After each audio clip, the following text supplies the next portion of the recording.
Sejak Orde Baru 30-40 tahun lalu, deretan pesohor kondang ibu kota sudah masuk gedung DPR di Senayan menjadi anggota dewan.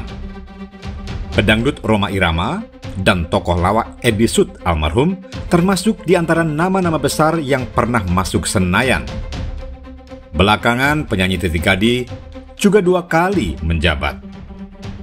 Perubahan apa yang mereka bikin untuk dunia seni, kebudayaan, dan rakyat umumnya setelah mereka lama duduk di sana? Nggak jelas. Sama tidak jelasnya dengan para artis penerusnya di era reformasi saat ini.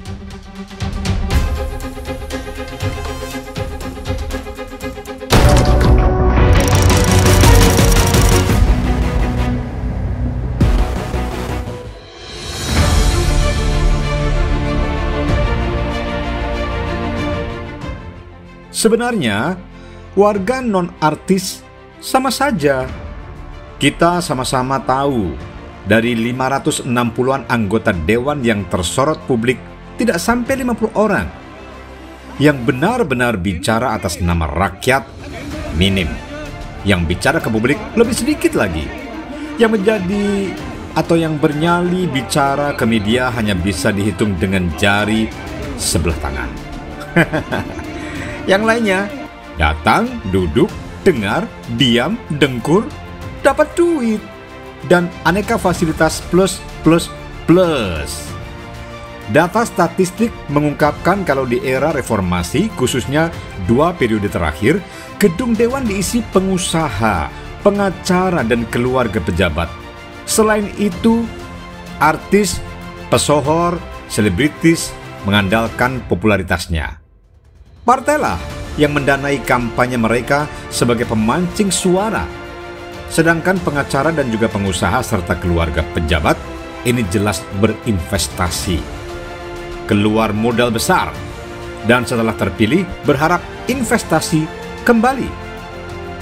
Para keluarga pejabat berharap anak istrinya masuk gedung dewan untuk menjadi bagian dari oligarki, sekumpulan elit yang mendapat privilege, diistimewakan dalam segala urusan. Jelas itu. Demikian juga pengusaha dan pengacara menjadi anggota dewan dalam rangka mencari proyek, mengamankan bisnisnya, dan nitip kasus atau menjadi makelar kasus. Dengan menjadi anggota dewan, ini bisa menggertak BUMN, Menteri Perindustrian dan Perdagangan. Nah, dengan adanya pembahasan proyek-proyek pembangunan, ini bukan hanya mendapat bocoran pelaksanaan proyek yang dibangun pemerintah, melainkan juga mendapatkan peluang pertama untuk ikut serta. Apakah mensuplai alat beratnya atau mengurusi konsumsinya, semua beraroma proyek bisnis dan semua mendatangkan cuan miliaran rupiah. Ratusan juta pun nggak apa. Kalau tidak dapat, ya sedikit maksa atau cari gara-gara sampai dapat. Demikian juga pengacara bisa menggertak pejabat kejaksaan, kehakiman, bahkan menteri-menterinya. Lalu setelah itu nitip nota atau kata belece untuk dibantu dalam penyelesaian kasus-kasus yang ditangani oleh firma hukum mereka. Meski proses pemilihannya mengerikan dengan peluang hanya 9% dari jumlah yang mendaftar, bertarung untuk memenangi pemilihan, mereka nekat juga. Bahkan ada sebutan dapil neraka karena diperebutkan secara sengit. Dan meski diperas sana-sini oleh rakyat pemilih, para calo, tim pemenangan, kemudian oknum KPU, baik sebelum maupun sesudah terpilih, nyatanya banyak yang ketagihan ingin kembali terpilih di periode berikutnya.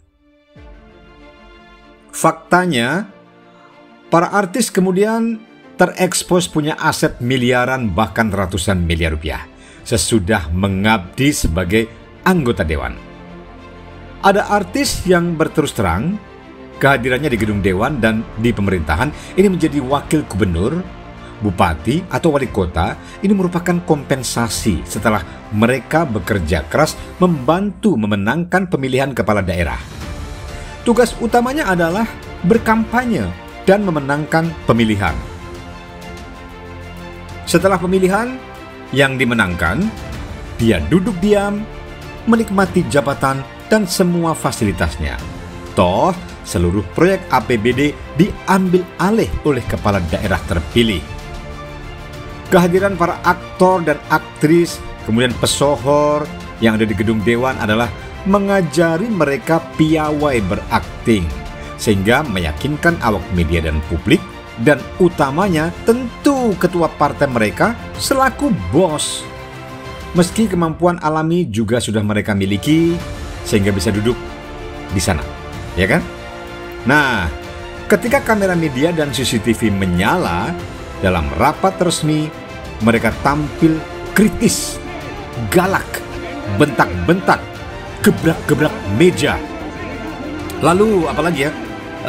Mengancam, bahkan tidak ragu mengusir mitra mereka dari pemerintah.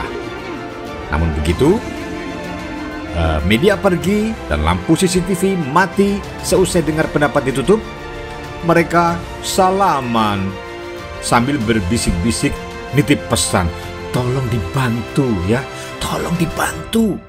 Dan kadang sambil menyelipkan nota atau KTP lece. Nah, di kalangan jurnalis senior yang kritis, kelakuan oknum dan bajingan di gedung Dewan itu sudah jadi rahasia umum. Konon saat ini ada 54 artis pesohor yang mendaftarkan diri dan bertarung di pemilihan legislatif 2024 tahun depan. Bagaimanapun, dari gedung Dewan lahir sosok seperti Rieke Diah Pitaloka dari PDIP. Kemudian Mutia Hafid dari Partai Golkar dan M. Farhan dari Nasdem yang mumpuni di gedung Dewan. Di tengah politisi Senayan, keduanya bukan figuran, melainkan pemeran penting. Bahkan Mutia Hafid yang jurnalis senior Metro TV ini terpilih jadi ketua Komisi 1. Tapi seorang pelawak kondang yang 2 kali jadi anggota Dewan berterus terang, kehadirannya dalam tubuh partai dan dalam acara rapat dengar pendapat adalah untuk mencairkan suasana. Di sana-sana dia tetap berperan sebagai penghibur, sebagaimana di panggung dan di televisi ya.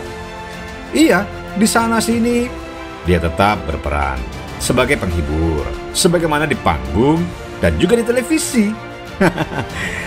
Aduh, demikianlah. Rakyat jangan banyak terlalu berharap darinya dan orang-orang seperti dirinya ya. Itu keren banget karena DPR adalah satu-satunya lembaga yang dipilih oleh rakyat untuk menyuarakan suara rakyat. Wah, serius? Itu harapannya.